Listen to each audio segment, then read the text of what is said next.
शुरुआत में ही उसमें पंख लगने शुरू हो गए थे। काउंटर 5% की तेजी दिखाकर करीब 2-2.5% के गेंस पर जाकर टिकता हुआ दिखाई दिया है।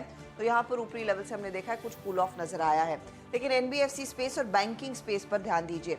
एनबीएफसीज में चोला इन्वेस्टमेंट, जिसकी हम सुबह में भी चर्चा कर रहे थे, तगड़े वॉल्यूम्स के साथ ये काउंटर 5% ऊपर और इसी तरह की जोरदार तेजी दरअसल श्रीराम फाइनेंस भी अपने नाम करता हुआ दिखाई दिया था। वहां पर भी एक बड़ा मूव देखने को मिला है। आज एक और सत्र था जहां पर पीएसयू कंपनियों में जोश देखा गया।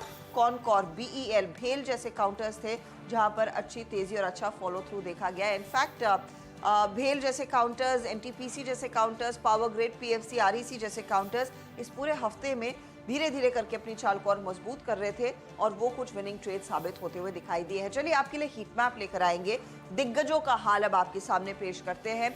ये दूसरा सत्र था जहां पर कोल इंडिया में खरीदारी देखने को मिली। कल 7% भागा, आज करीब 2.5% तक के गेंस देखने को मिले हैं, तो कुल मिलाकर 9% की तेजी इधर बन रही है।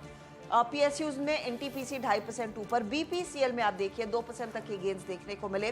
कल एलएनटी पूरे जोश में था और आज खरीदारी कायम थी। यहाँ पर करीब 2% के गेंस उधर बनते दिखाई दिए हैं।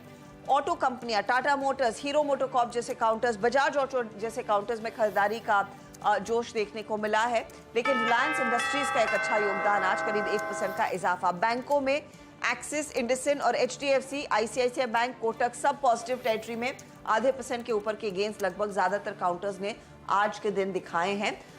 थोड़े सॉफ्ट साइड पर आयशा, यूपीएल जैसे स्टॉक्स थे और टाटा स्टील जैसे स्टॉक्स थे, लेकिन कुल मिलाकर एक मजबूत हफ्ता बाजार के लिए और आज का भी सत्र मजबूत ही रहा है। 19,819 के आसपास निफ्टी जाकर टिकता हुआ। फटाफट से आपके लिए वो वीकली अपडेट भी लेकर आते हैं कि कितना गेन दिखाया है। मेरे ख्याल में 2% तक का इजाफा निफ्टी 50, जी हाँ, वहां पर 1.98% तक के गेन्स। निफ्टी बैंक 1.5% की तेजी में और फिर एक और 4% का तेजी का move Nifty mid cap index में बनता हुआ दिखाई दिया है। सेक्टोरली निफ्टी, पीएससी, सीपीएससी ये पॉकेट्स थे, यानी कि सरकारी कंपनियां जहां पर सबसे ज्यादा तेजी देखने को मिली है। रियल एस्टेट काउंटर्स और एलएनटी के और भेल के बदौलत कैपिटल गुड्स में तेजी बनी। कोल इंडिया, बीपीसीएल टॉप ट्रेड्स इस हफ्ते के, एलएनटी और एचसीएल टेक भी इस हफ्ते के टॉप ट्रेड्स बनते हुए दिखाई दिए हैं। हालांकि मुनाफा वसूली के घेरे में कुछ कंपनियां आई। एमएनएम जैसे काउंटर्स अब बंद होते होते एमएनएम में रिकवरी आ गई, लेकिन अदरवाइज आयशा और सिप्ला में हल्का सा नुकसान देखने को मिला है। लेकिन ये एक ट्रेंडिंग हफ्ता रहा है और तेजी वाला हफ्ता रहा है। चलिए अब सीधा सौदा का अपडेट आपकी स्क्रीन पर आ जाएगा। नीरज और आशीष का मुकाबला